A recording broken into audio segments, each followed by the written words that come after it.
Yes, it is very appropriate to be on here on Zoom with you, recording these before going into the interview with Eric. If only we had our notes on Veeva.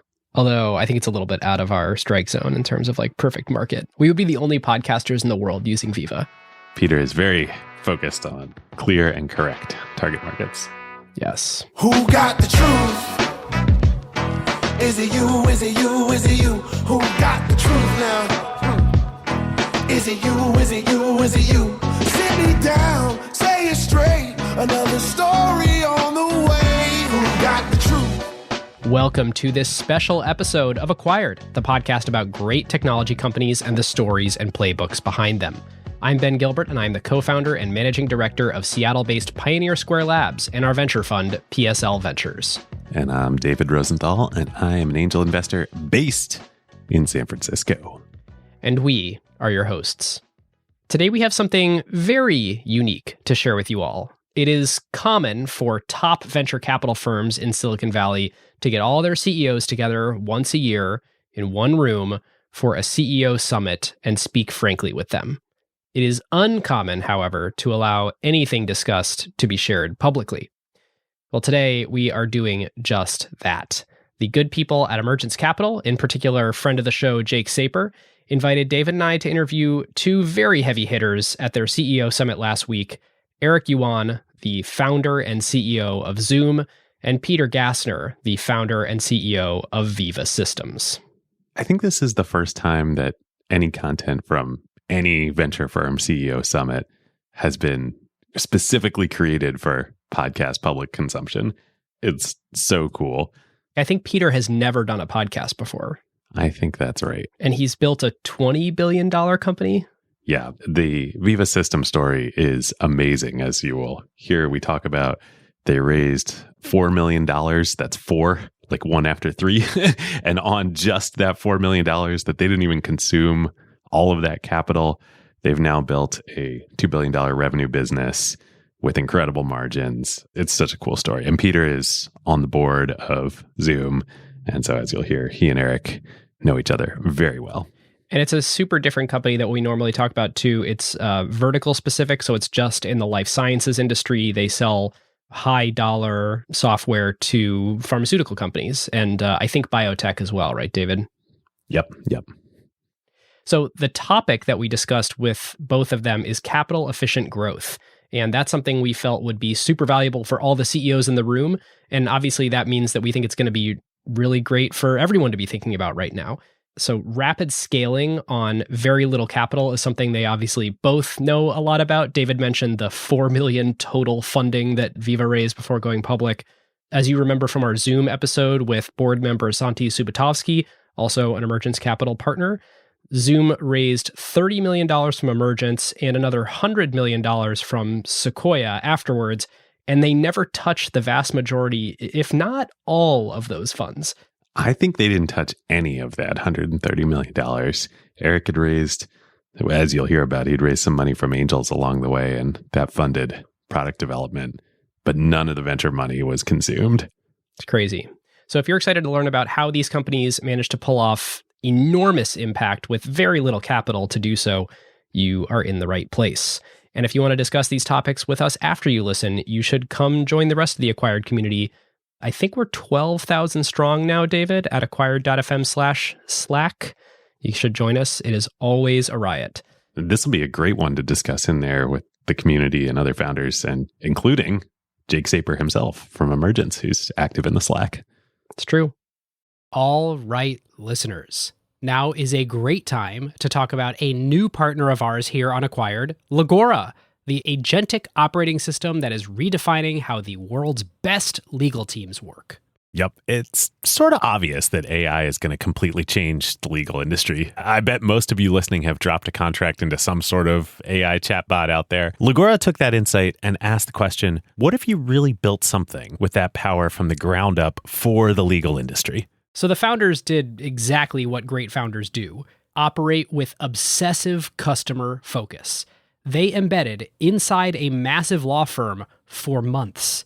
They sat with the lawyers just watching how the work really gets done. And that's how you get features that customers love, like tabular review, where you drop in a folder of hundreds of contracts and it pulls every key term into a grid a lawyer can actually work with. Lagora's bet here is interesting. Since it lets each lawyer handle more complexity, any given person can increase the quality of their work and do higher value work. And this means that the pie can grow even as each individual task takes less time. And they recently launched Lagora Agent, offering greater intelligence and performance. The agent lets lawyers set an objective. Then it can handle the planning and the execution and delivery of the final product. Legal teams get to maintain full control and transparency since they're still involved where judgment is required. And Lagora works where you already work. You can use it within Microsoft Word while redlining or drafting. The early Lagora numbers essentially speak for themselves. When they have a head-to-head pilot with their top competitor, they win 70% of the time. Lagora now has over 100,000 lawyers on the platform from 1,200 legal teams in 50 countries. And crazily, they went from 1 million to 100 million in ARR in about 18 months. Truly insane numbers. And that is the real test. Plenty of things demo well, but the question is whether a busy associate actually reaches for it during crunch time, or whether a partner trusts it before going into a conversation with a major client. If your legal team wants to check it out, whether you're a law firm or you're in-house at a company, you can learn more at lagora.com/acquired and just tell them that Ben and David sent you. Now, as always, this is not investment advice. Please do your own research. David and I may hold positions in things we discuss on this show, and this is certainly not investment advice from anybody that we had on the show today. So now on to our interview at the Emergence CEO Summit with Eric Yuan and Peter Gassner.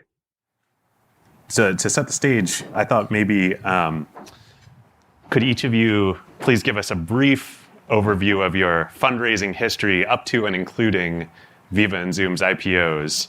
Which ordinarily that would take like an hour. This is going to be pretty short. This is going to be very short. Private financing history. Go ahead. You go ahead, Peter. Ours was simple angel investors when we just started, and then Emergence about 15 months in. So angel investors, I think that was 3 million, and Emergence was 4 million. We never actually used the Emergence 4 million, but I thought we might at the time, and we got to within about 100,000 of using it, and then we went public. And so that's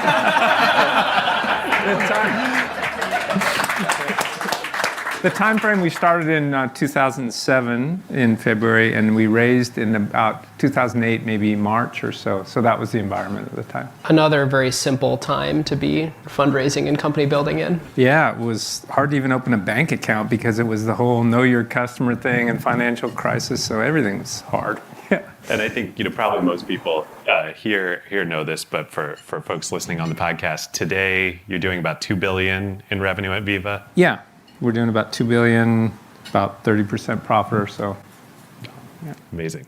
Eric, could you share your fundraising journey with us? Sure. I started a company in 2011. First thing I did, I opened up a Wells Fargo bank account. I thought it's very easy for me to raise capital. That's why I opened up a bank account. Unfortunately, it took me for several months. No VCs wanted to invest in me. Unfortunately, I do not know my brother Sandy and Emergence Capital. Otherwise, life would be much easier.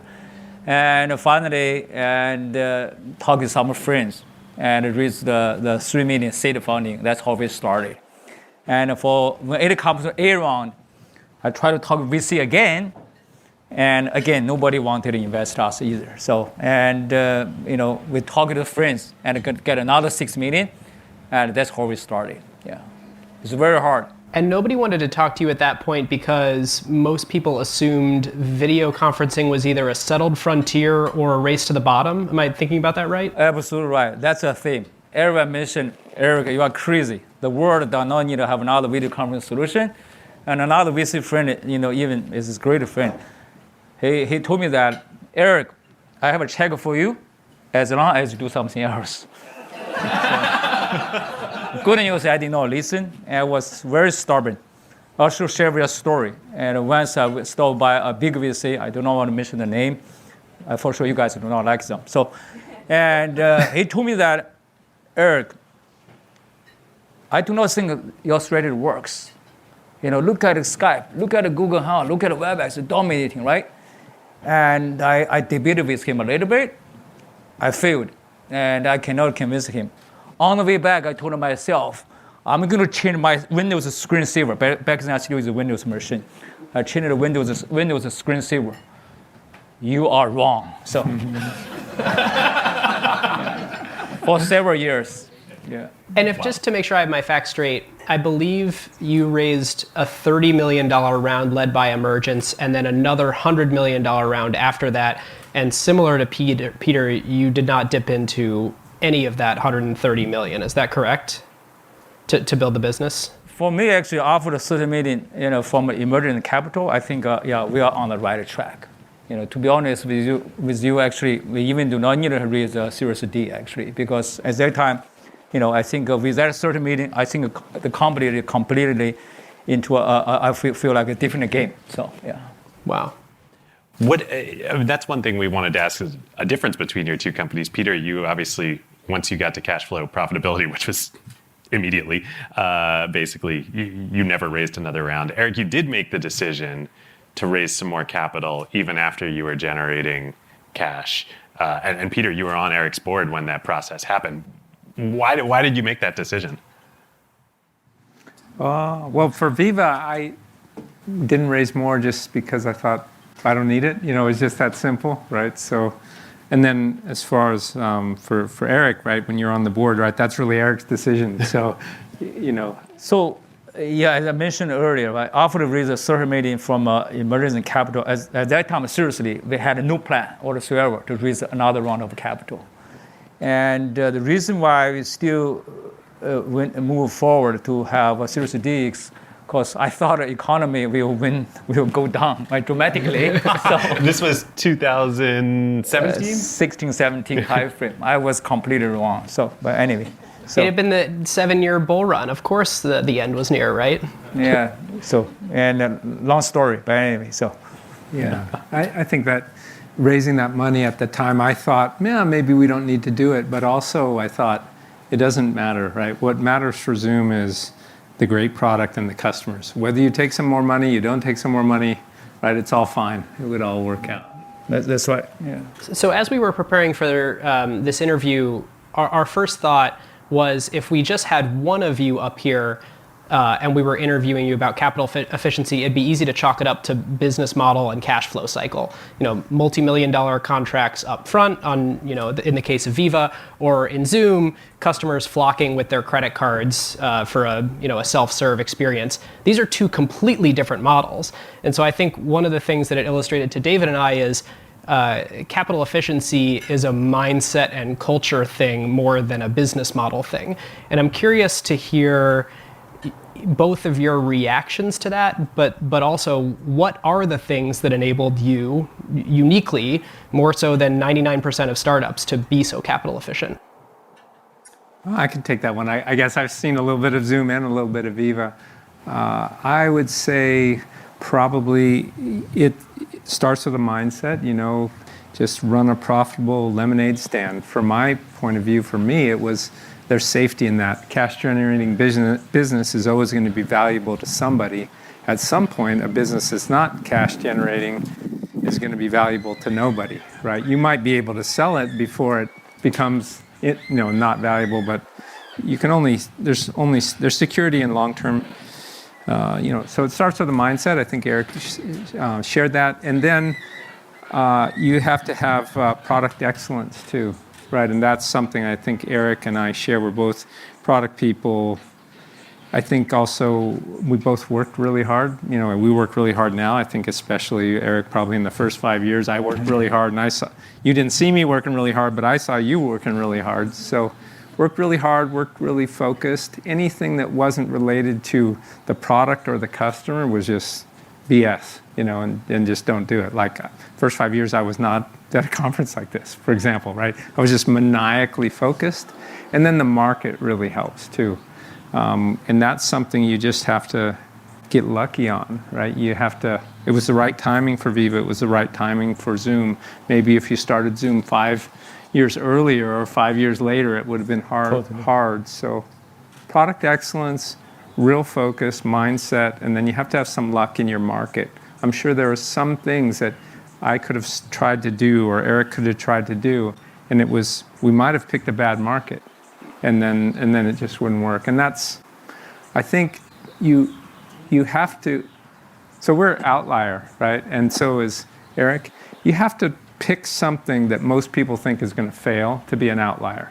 Otherwise, by definition, you're picking something that most people think is going to work, and therefore a lot of people are picking it, therefore you're not an outlier. So just like Eric, most VCs, all VCs, except for Emergence, all VCs of any kind of note except for Emergence turned us down, right? And ours was really simple.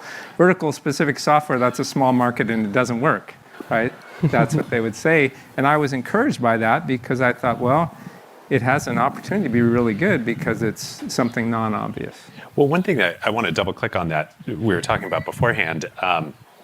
Yes, like you need to be non-obvious to have a chance of a great outlier outcome, but you also need to be correct.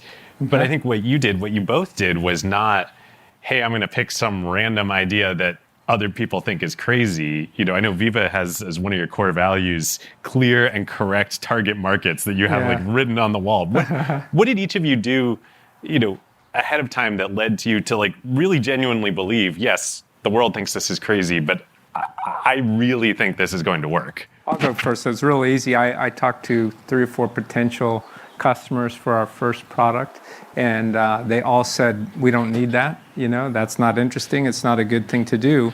But I wasn't listening for that. I was listening, are they emotionally attached to where they're getting their product now? Are they emotionally attached to those people? Do I feel like they're getting value out of that thing? And I could tell in their responses that they weren't attached and they weren't getting value. So yeah, all 4 customers said it's a bad idea. All right, so They're all customers now, though. let me understand the Peter formula to build a business. Ask a customer if they want your product. They say no. You dig deeper and say, what are you using now? And they say, oh, yeah, because I have a solution for this, but they just don't love it. So you build for them anyway on the bet that you can be better than their current thing. Yeah, you have to listen to what they feel, not what they say. They would say, yes, we're very happy with this solution. But then you dig, oh, tell me more. Why is that? What is it that you get out of it? And it's like, and that's when you know. That sounds like the video conferencing market circa about 2015, 2016. Yeah, so for me, it's very straightforward because I was a regional founding team member of WebEx. So the 2 years before I started the company, I know actually, WebEx really sucks, right? So, and did you try and tell Cisco that? I tell my team. I do not dare to tell others. So, but anyway, so Skype also not reliable, right? Google Hangout does not work. Every day I spend a lot of time talking with every customer. I know if I can build a better solution, I think at least I can survive. I never thought about everyone is going to standardize on Zoom platform. But at least I know for sure is if a customer, they do not like something, if you can build something better, you have a chance. Eric, did you think from the outset that you were trying to build Zoom as a big company, or did you just think that you wanted to build a profitable company to survive, and then you would sort of see where it went from there? I think 2 things. First of all, at that time, my passion was very straightforward because, WebEx is more like my baby, right? I feel like I worked so hard for so many years. I let the customer down. I really wanted to fix that problem, but Cisco did not want me to start over, and I had no choice, but to leave to build a Zoom. That's the number 1 reason. And after I started the company, I realized, wow, it's so hard to raise capital, right? And by the way, the money that investors they give to you, don't think about that's money. That's a trust. Every dollar matters, right? That's why every day I was thinking about how to survive. Even today, seriously, I still think about I woke up at night, how to survive. So, you mentioned people in your team. When you started Zoom, you were a solo founder, but you brought a large number of people with you. One of the kind of first sort of operational topics we wanted to dig into around this topic of capital efficient growth is hiring and people. That feels like such an important part of the culture and DNA of having people who are going to get on board with, yeah, there's not going to be, the spiritual equivalent of kind bars and, exposed brick in our office here. How did you select for, maybe both of you, but Eric to start, because you brought so many people with you from WebEx. How did you select for the people that you brought?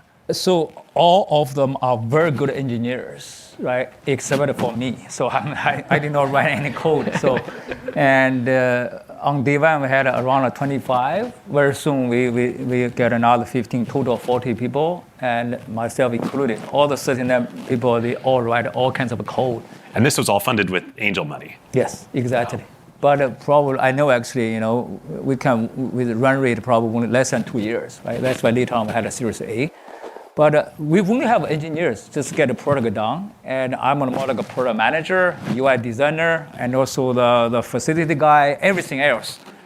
Seriously, on day one, I bought use the furniture, assemble everything by myself, and also write down the company culture and value. That's pretty much what I did. So I would say and even for the first several years, after product ready, and some investor mentioned, hey, you already have money in the bank now. Why not build a marketing team? Look at your competitors. They spend a lot of money on all the billboard and one-on-one. At that time, I think, no. For the first 4 years, we do not have any marketing team. Only until 2015, we started building up our marketing team. So I just want to make sure we have to be very disciplined. Yeah. To just highlight this. So, you started the company with 25, quickly growing to 40 people. But those were 39 engineers and you. No Yes. product managers, no marketing, no sales. Yeah. And that's the reason why I know how to use QuickBooks. I never know how to use that. So seriously, I had to learn how to use that. And So it sounds very easy to say, don't buy billboards. You got to get your customers somehow. How did you get the snowball going? A little bit lucky, because seriously, and luck does play a role, because the several weeks before we launched the product, seriously, we had no idea how to get a first customer. Luckily, and the very famous, the reporter, the Walter Mossberg, right? He evaluated our service, and we were so nervous. He's very straightforward, right? And the good news, he did write down a very nice article published in Wall Street Journal, and also he personally recorded the video, and over the night we got 50,000. 50,000 users from that article. Wow. But most of them, they left, after the several weeks. But those who stayed, I imagine that was the kernel of the virality of telling their friends who told their friends who told their friends. I maintain a very good personal relationship with them, either VIP account or send them a small gift. And someone they canceled, back then only $9.99. I personally send them an email. Why you cancel our service? What we can do differently? And we still maintain a relationship even today. So. We had one of the CEOs wrote in and asked us about different metrics to track. Did you have a North Star after you had those 50,000 people where you realized, okay, I'm holding something in my hand and the sand could slip through my fingers, but is there something I can measure to see if this 50,000 can turn into something? What were you paying attention to? To those very early, very loyal early adopters. Yeah. Even 100 is good enough. They are the early, I would say is the most loyal users. Double down to make sure they are happy. If they are very happy, guess what? Network effects. They are going to bring a lot of new users. So that's why. Even 49,000 users left. As long as 100 still stayed, we double down on that. So, that's a strategy back then. Yeah. For Peter, on the hiring and people and organizational front, you had a very, very different type of business. Your customers don't buy with credit cards. Right. They buy multi-million-dollar deals, cash up front in a year for a year deal. You need a sales force to sell that, which usually means you need a lot of cash comp to compensate that sales force. Right. How did you think about the right people to hire as you were building and how to compensate them? Yeah, I think one thing Eric and I have in common are, in the early days, there's no wasted people, like no optional people, no wasted people, because it just adds, it'll burn through your money, and it'll just make your decision making smaller and, more complicated. It's like sand in the machine, so no wasted people. And for us, we needed, because of the long sales cycle, so we needed sales right away, right? So I was the first salesperson, right? I started selling before I signed the articles of incorporation. Show up at the customer, hey, I think you should buy something from me, this thing that I'm going to make. Well, have you hired anybody? No. Well, okay, can you show us a demo you're going to do? No. How about a PowerPoint? No. Okay, and then come back a month later. I got a PowerPoint now. Have you hired anybody? No, not yet. And then just keep selling because it's a relationship-based business. Funny story, the first customer who bought, small customer, actually somehow through a relationship with my co-founder, we got to this guy, he was the CEO. He wanted to buy some software for the small department just because he was really peeved with his IT team. So this guy had no idea what we're selling. He's like, I know that my IT team doesn't want you, so I'm going to make a point and show them that I'm actually in charge here. So that's how we got our first sale. And you could barely log into the system at that time. Could you? That's amazing. I didn't know that. But then you got to hustle, right? Then just like Eric, right? Then you got to hustle. Oh my God, this customer wants to buy something, and then you're working super hard to make them successful. And Eric, I'm not sure, I never asked you about this, but we never had customer satisfaction surveys for Veeva in the beginning. I always thought if I talk to those early adopter people, I will get the feeling. And if I have some survey, maybe I won't get the feeling. Totally, you are right. I agree with you. You can hide behind, when it's small, you can sort of hide behind metrics sometimes and it doesn't work. But if you actually talk to the human and you figure it out, you'll know what's going on.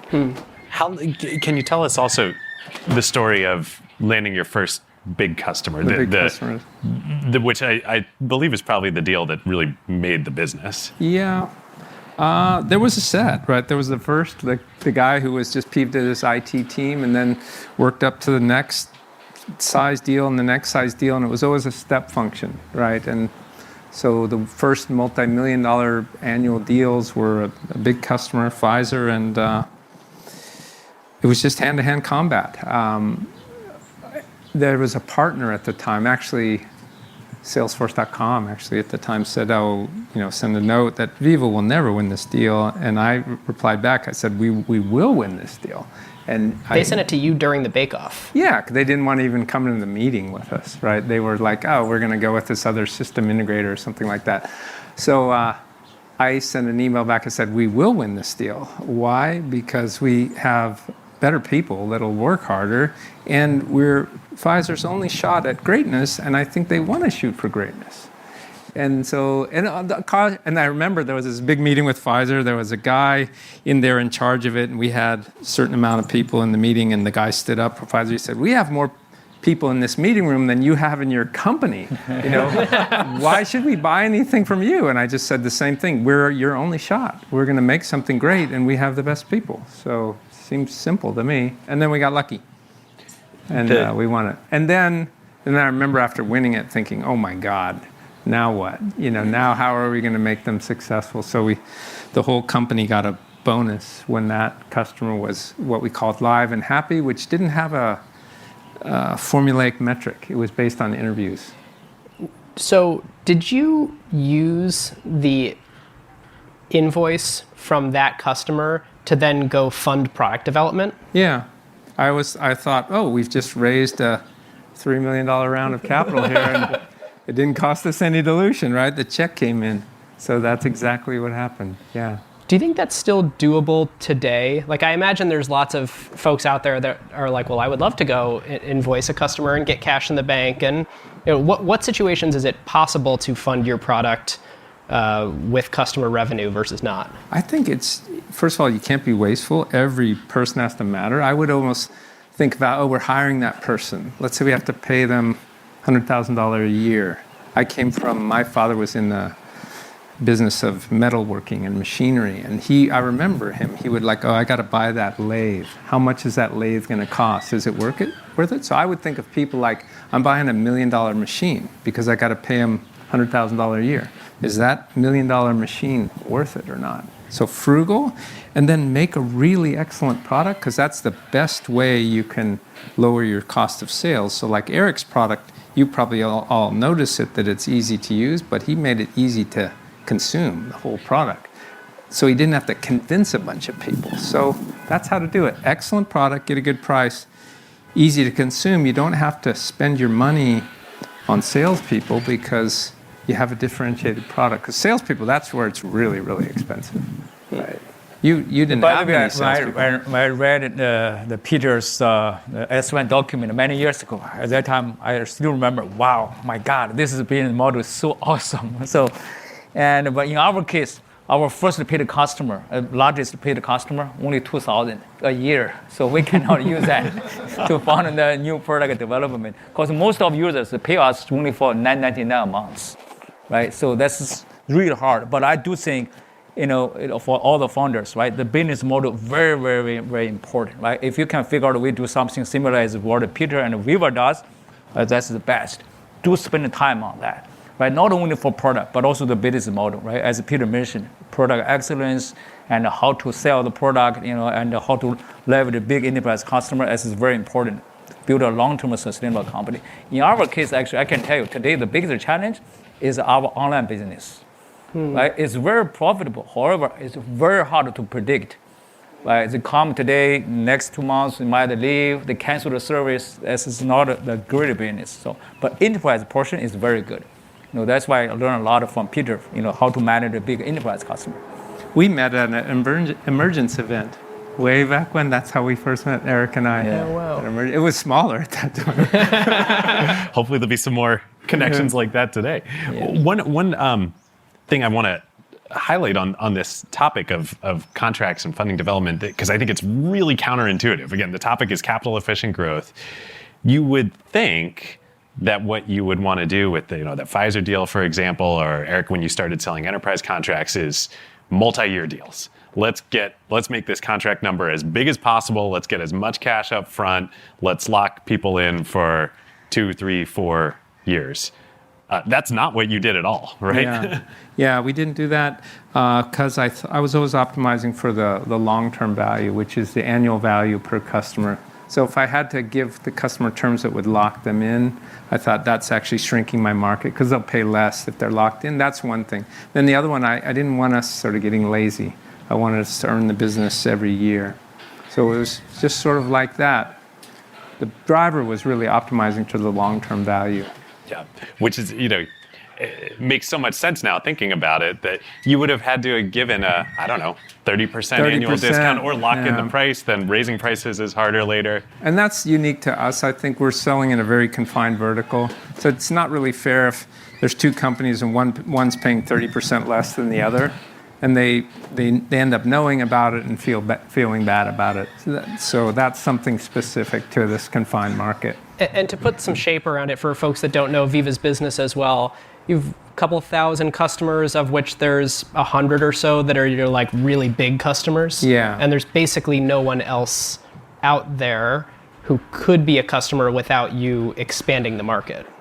Right. We sell into a defined set of customers. Life sciences industry, there's kind of top 20, and then there's another 1,000 or so that are doing smaller things, and we've just expanded our product footprint. So when we sell to a customer, we might have 20 things that we can sell to them. They start in this area, they start in that area. So Gordon calls it layering the cake, right? We have a lot of different layers to the cake that are all into the same customer. We leverage relationships. It's fine for us to spend $100,000 a year maintaining free relationships. Mm-hmm. Just putting into developing relationships. That's not wasteful. So because we have we're showing up the door with $100 million worth of product. Right. So if you have a relationship, it's worth it. Like a bank, investment banking, it's worth it to invest. So it's a different type of business. All right, listeners, now is a great time to tell you about a longtime friend of the show, Vanta.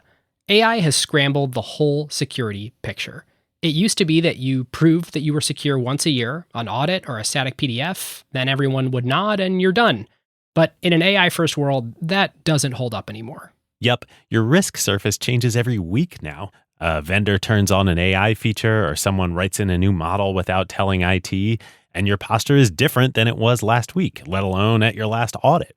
Vanta's own research found that around 70% of companies have this quote unquote shadow AI running with no security review at all. Right. And that's where Vanta comes in. They're the leading agentic trust platform, meaning they've built the thing that closes the gap.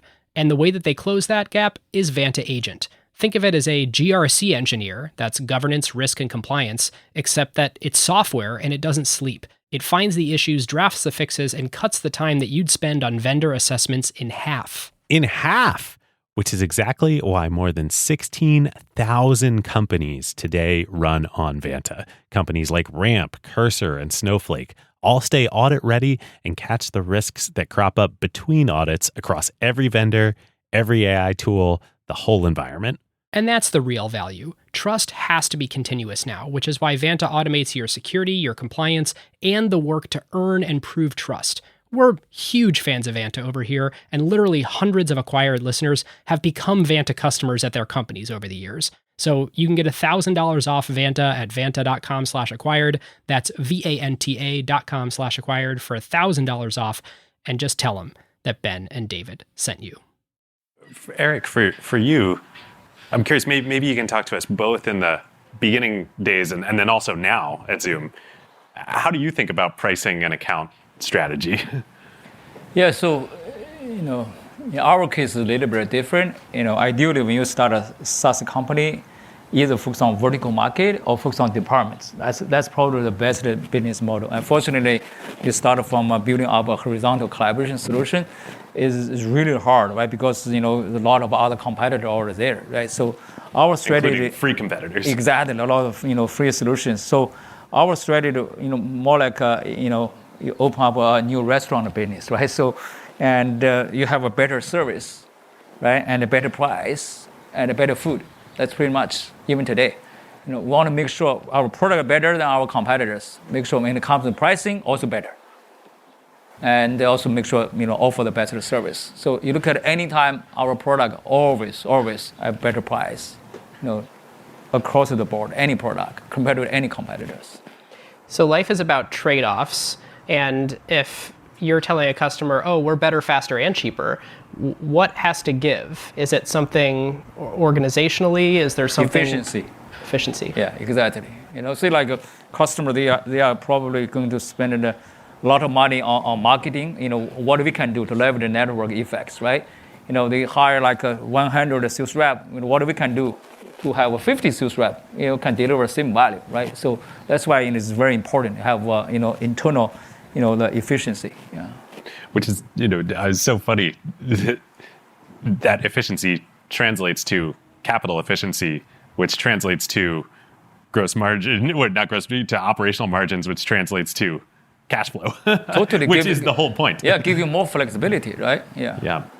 But I would say the key also is just the product excellence, right? Yeah, and totally. that comes from the core set of engineers you hired, I think, and then also you were especially very focused in the early days, right? Totally. You were not thinking about something else, right? Absolutely. You were thinking about video Absolutely. conferencing, and I would say, that's why I got to know Eric. I got to know Eric. I thought, that's a pretty focused guy. I bet his product is good. And then I tried out his product. I'm like, oh, this is really good. I want to join his board. So I think that's so is the product excellence can make you more efficient. Your sales cycle's more efficient. Everything's better. If your product was twice as good as WebEx, right? If your product was only 10 times better. 10 times better. But I guess my point is, if your product was only 20% better, it wouldn't have been enough. It wouldn't have mattered. You're so right. That's why I always like this restaurant analogy, right? You stop by in a restaurant, a brand new restaurant, if food does not work, even for free, you do not want to stop by right anymore, right? So, again, I think back to Peter's point, it's extremely important. Right? Everything starts from one thing: the product. Product excellence, that's a foundation. You can optimize a lot of things. If a product does not work, forget it. Everything else, just double down, triple down on the product. That's the number one thing. Peter right on. And that's a lot about people, right, Eric? About which people you put on the product. Yes, totally. Eric was very particular about getting the best people. So people, we can come back to that. I remember when we talked about with Santi on the episode we did on Zoom's IPO years ago now. Your named executive officers in your S1 we're not like you think typical, oh, here's high-flying SaaS company. There's going to be a VP of sales from Salesforce. There's going to be a chief marketing officer from HubSpot, whatever. Like, and nothing wrong with those companies and those people. But I think at both of your companies, the people you brought in as leaders were up-and-comers. They weren't, the established superstars. Yeah, I think I always wanted to have some people with some range. They could get very hands-on, but also grow into managing. I guess I've always thought to try to get people to do something that they haven't done before, so they would have a little bit more mojo, have an opportunity to do something that they haven't done before. And the team is very important. The chemistry of the team is much more important than the skills of the individual players. In a lot of ways, that comment reminds me, there's a parallel between you not signing multi-year deals where you're forcing the product to earn the customers, and you promoting internally where you're keeping people hungry and forcing them to do their best work to earn that job. Well, it's more thrilling when you can give somebody a chance to do something that they haven't done before, for me and for them. There's more fulfillment. Otherwise, it's why you're doing the same thing you've done 3 times, and what's the allure? Well, I can get rich. Okay, just at some point, that doesn't keep you going at the end of the day. Would also I imagine there's an element of compensation to this strategy too, which translates to capital efficiency. No, not really, no. I always think of equity versus cash, but... I don't think so. I never really made any kind of decision on people based on that. You got to get the right person, and then pay the right compensation for the right person. But always the right person first, and then figure out the compensation. Peter, right on. Actually, back then when we tried to make an offer, right, to some executives, right, at that time, the feedback, why not hire someone very experienced and seasoned leaders from outside? It's really not about a comp package, because, when it comes to hiring, at Zoom, we really like to hire those people with a self-motivation and a self-learning mentality, right? Including the senior executives. And they can grow themselves along with the company growth. And plus, they are very loyal. I think that was our philosophy. I thought that's the best philosophy. After the COVID, I think I was wrong, actually. There's a big flaw also. Because when business auto grows your team, and guess what? The executives or team, they are not ready. Like usage 15 times, 20 times more. The revenue 7 times more. Our team, even not myself included, even not twice better. This is one challenge, right? I learned. That's a mistake. Another mistake is we think all those executives or key team members, they can learn along with the company growth. However, the pace is different. Right? Someone can learn quickly, someone very slow, right? That's why also that's another flaw, right? That's why looking back, I feel like, we should have a mixed, team structure, right? Someone, they have a potential, they can grow themselves. Someone else, you have to hire some seasoned leaders. You never know, right? In case suddenly your business is going to take off. At that time, your team not ready. That's a challenge we are facing today. So you need to have some members of the team who have experienced scale bigger than your company, but other people that you're developing. Exactly. That's a healthy mix. Back then, prior to pandemic, I think too stubborn. I should learn more from Peter. I think everyone, you have to have a potential. You do not need to have a great background. Actually, looking back, that's not right. Interesting. Maybe a mix would be better. Mix is much better. Do you think that applies do you think you should have done that even in the early stages of the company? Not early stage, right? For the first 4 years, no need. But down the road, you already see the market fit, right? The product fit. You want to scale your business. At that time, you have to change your philosophy. Yeah. There's another, these parallels keep popping up for me where Zoom is one of the greatest product-led growth companies of all time. And yet here you are talking about the beauty of predictable revenue that comes from enterprise contracts. And it's the same thing. It's not that experienced people are better or that in-house talent is better. It's that you need that mix. Totally. Yeah. The healthy mix is very important. Yeah. So the last, one of the last sort of disciplines within a software company that I want to talk about operationally in this context is marketing with both of you, but particularly with Eric. When we were chatting with Santi and with Peter, we sort of asked this question. We're like, you scaled, once you had the product developed, you scaled with such beautiful capital efficiency, but you did spend money on marketing. I mean, you joked about the billboards, but there are Zoom billboards now. And I asked them, how did Eric and Zoom think about spending money on marketing? Well, I'll let you tell the punchline, but how did you think about it? Yeah, that's even today, every Tuesday, we have a 3 hours, staff meeting, right? This morning, the first topic read about reviewing our top 10 marketing programs. Even today, still, I think it's very tricky. The reason why is you do not have, I would say, is a sort of like a formula, right? When to spend more, when to spend less. It's not like that. As a founder, you have to spend time on marketing as well. Do not always focus on product or the sales. Marketing also is very important, right? However, when to invest in marketing is very tricky. Every business is different. In our case, we specifically, made the decision, no marketing team for the first several years. Because this is not something new, right? It is a product, or this is very, very mature market. Everyone understands video conferencing. How if your product works, you really don't need to have a marketing team, right? We try to prove that point. After that, after we have a paid customer, a lot of customers, the customer told us, Eric, I never heard about Zoom, but I tried a product, the product works, right? Why is that? We received a very consistent feedback like that. I know that's a signal, right? Then we double down on that. Then 2015, we created a marketing team. And also, even after that, we also measure every marketing program spending. Early on, I spent a lot of time trying to understand. I'll give one example, like SEM, right? Every company, you spend money on SEM. First time I sent a check, oh my God, this is the price I paid to Google. Oh my God, this is the largest check I'm going to sign. Do you remember how large that check was for context? That's more than 200,000 a month. A month? Oh my goodness. Yeah, it's crazy. That's why I say I wanted to deep dive to understand. But by the way, the marketing team is all very well educated by Google, right? It's more like a talk about ROI. You give me $1, I give $1.50 back. Let's right? do that. It's pretty cool, right? Yeah. But I tell them, no, you should have $3 back. Why $1.25? Well, particularly what I ask you about exactly, the time frame you wanted that money back. How to optimize that, right? And again, marketing team very important, but quite often very creative, right? If you do not know how to measure that, do not spend. That's the stories we heard were, most founders, CEOs, marketing teams think about CAC to LTV with marketing, and there's more complexity to it than that, but I'm going to spend $1, I'll get $1.50, or I'll get $3 back. If that pays back within a year, I'm doing great. Don't believe that. That's the mistake for all the SaaS companies. It's not $1.50 back, not $3. It should be $4, right? It should optimize. Just went up in the last minute.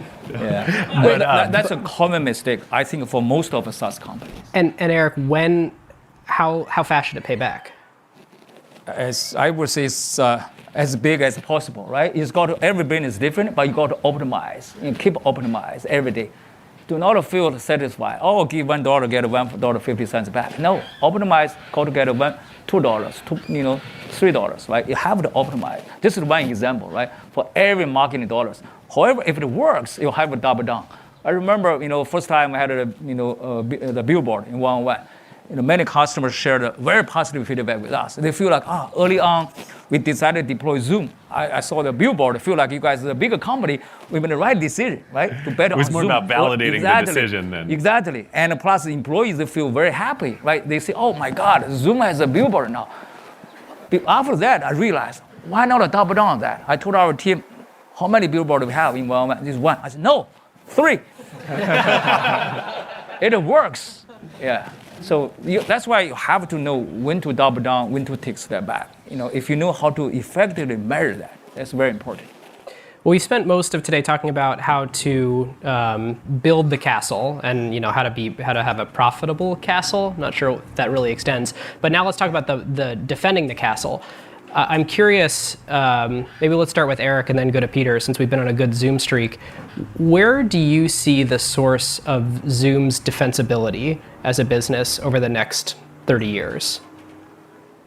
Yeah, so, I think it's more like a sports, right? We need to focus on both offense and defense, right? So both sides, right? So I think back to the Peter's point, you still need to, even your product is works today, even better than any other competitor, you have to be paranoid, right? You have to keep thinking about what you can do differently. Keep innovating, either the new services or new features, right? That's the most important thing, right? By doing that, at the same time, you also need to think about what's next, right? From our perspective, right, we started from a unified communication. The next step will be, not a unified communication, is collaboration platform, right?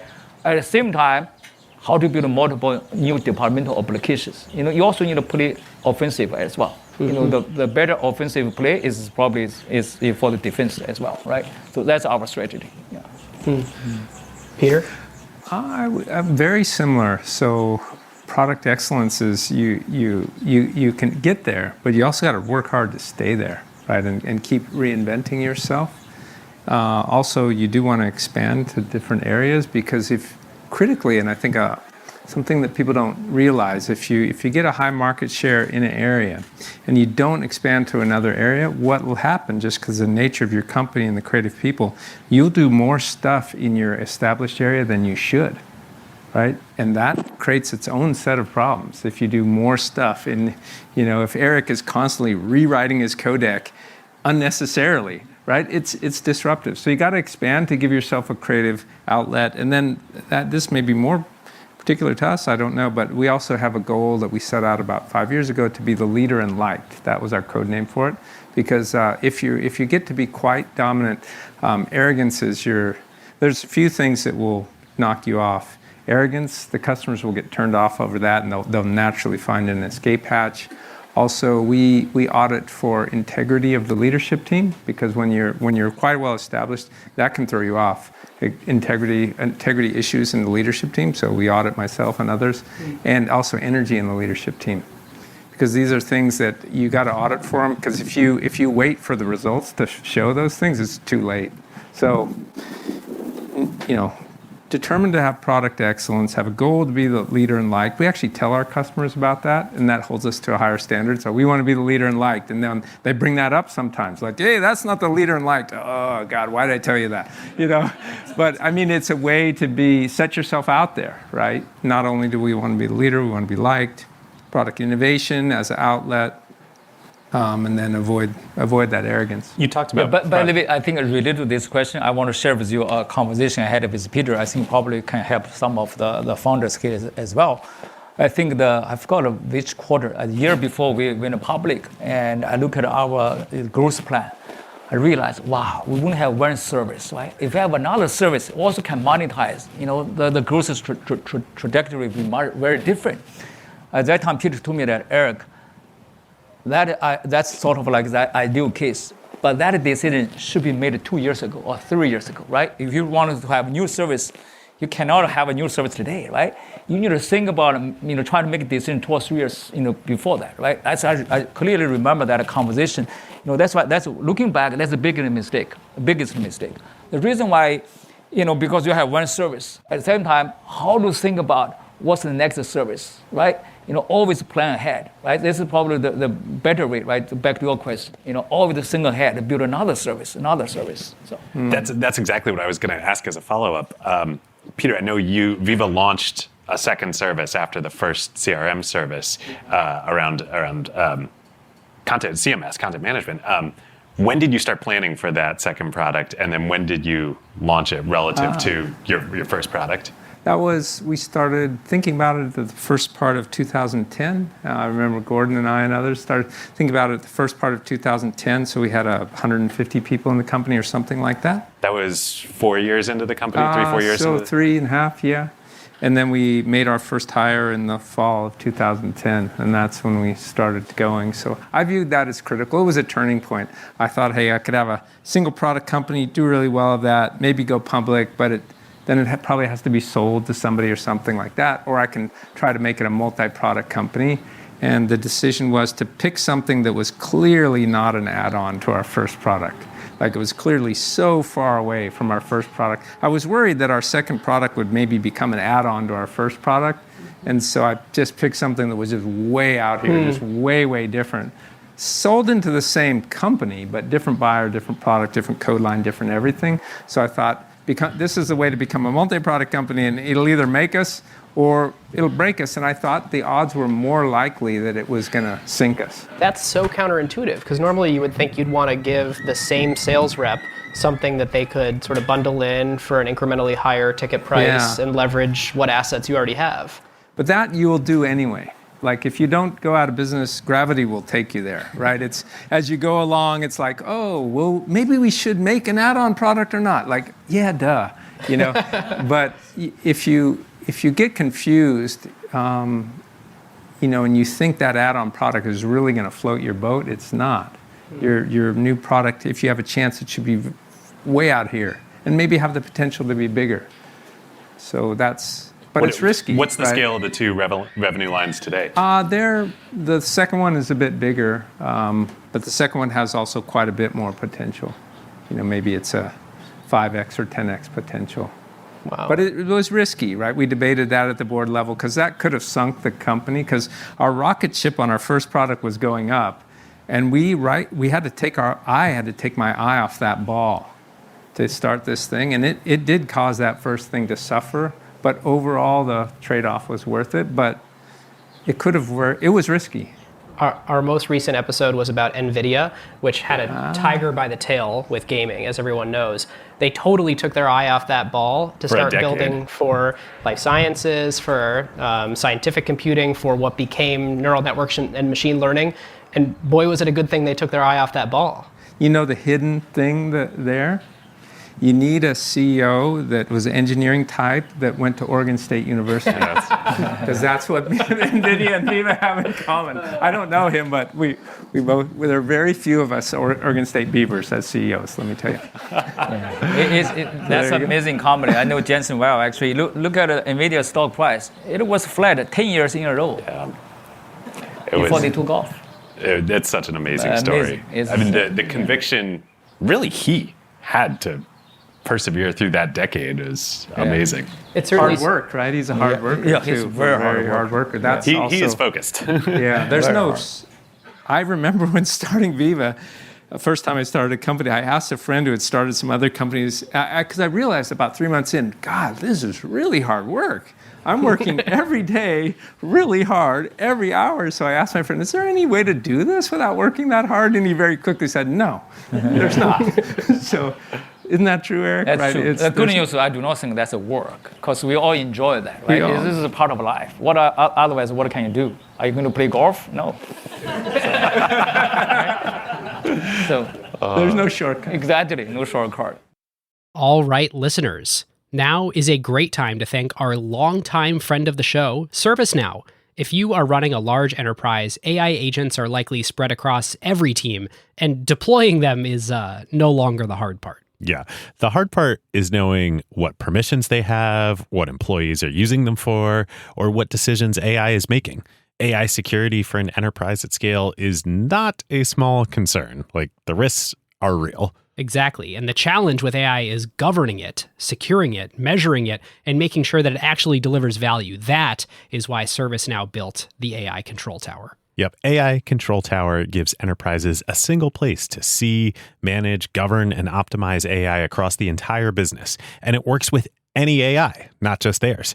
Every device on your network, every permission across every system, every AI agent visible and secure in one place. And ServiceNow can do this because they've spent more than 20 years building the operational backbone of the enterprise, the workflows, governance, approvals, security controls, and institutional knowledge that power how work actually gets done across IT, HR, customer service, finance, and security. ServiceNow already runs more than 100 billion workflows annually and trillions of transactions for more than 85% of the Fortune 500. So when companies need a place to govern AI at enterprise scale, they're building on a platform at the center of how their business already operates. And in a future that isn't going to be one AI, it's going to be thousands of AI agents working across every function of the company. But the question is, who's managing them all? So if you're trying to turn AI ambition into real business outcomes and make it work safely, securely, at scale, go check out servicenow.com/acquired and tell them that Ben and David sent you. All right, well, we got to wrap, but there's a quick way that we end every Acquired episode, which is with grading. And for companies that are in the middle of their journey, like both of yours, we like to ask it as a little bit of an open-ended question. What makes the future of Zoom and Veeva an A+? What's the scenario where it goes incredibly well? Paint that for us. And what's the failure case?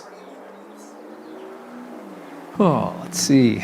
I don't spend any time thinking about the failure case, honestly. I just not wired that way. A+ is we really help automate this big industry, right? It's a $2 trillion industry. And if we can help to automate it and be that trusted partner that is essential to that industry, and using that word very specifically, essential, and appreciated. There's not been anything like that before, where you're automating a whole industry in a meaningful way, right? Essential. You're going to be a life sciences company, you got to use Veeva, and man, you like that. So that would be a big success. And then we have a bit of a social mission too, to prove that you can be a good company, profitable, et cetera, but also be a good contributor to society and the employees. So that would be success. You were the first public company to convert to a B corporation, is that correct? To a public benefit corporation, but that's just the formality of it. It's, the way we've operated the company is always like that. So that's success. So essential, appreciated, really automating this industry and contributing to a good, being an example of a good employer so that other people could copy it. Love that. Yeah, so in our case, I would say that's a good question. A+ scenario would be, Zoom will be a very successful platform company. We are going to introduce multiple new services, and people can count on Zoom to achieve more. At the same time, we can also grow our revenue every year. That's probably A+ scenario for many years to come, right? In terms of a failure scenario, I would say maybe you go back to use WebEx. That's a failure scenario. So, and Peter, right. And I did not think about the failure scenario, but we just think about be very optimistic, think about the future. Otherwise, seriously, we're all founders, right? The CEOs, we all feel the huge pressure. But sometimes you cannot be, too paranoid. Otherwise, every day you think about too much about a failure case. Guess what? You do not dare to move forward, right? So that's why I say, do not think about that. So next time, do not ask me this question. So only the paranoid survive, but don't let it consume you. I think you're paranoid about not doing your best, right? I think, Eric, you put a ton of pressure on yourself. You don't feel good if you don't do your best, right? Totally. So I think I see that in Eric. I love that. Well, all right. Thank you all. Thank you for being here in the room with us. And mostly, thank you to both of you. Thank you to Emergence for facilitating this, making it happen. And, but thank you, Emergence Capital. Thank you, Sandy. Thank you, all of you. I really appreciate it. Thank you, my great mentor, Peter. Yeah, thanks Thank for you. that group. Thank you.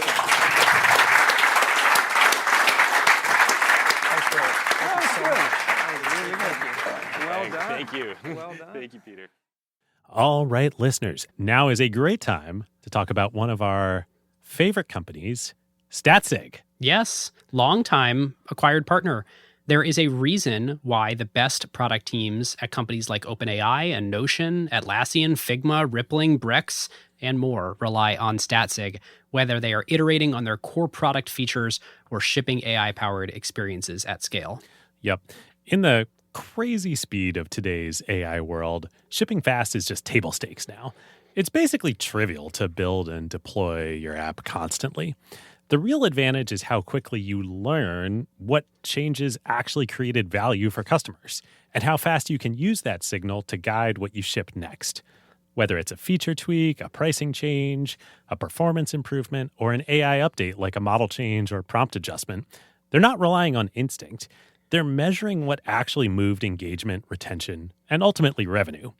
And as more teams build with AI, that learning loop becomes even more important. Building with LLMs introduces non-determinism into your product experience. The same input doesn't always produce the same output, And behavior can shift in subtle ways in real-world use. So doing offline evals will give you part of the picture, but you can really only understand the impact once your product is live with real users, and then you can measure how their behavior actually changes. It's very different than the way that you would ship features in a pre-AI world where you knew exactly what the software was going to do in production. Yeah, exactly. So this is where StatSig comes in. It brings experimentation, feature flags, and product analytics into one unified system so teams can ship safely, test rigorously, and directly link what they changed to how users actually behaved. The result is a tighter feedback loop and learning that compounds over time, so you don't just ship more, you ship better.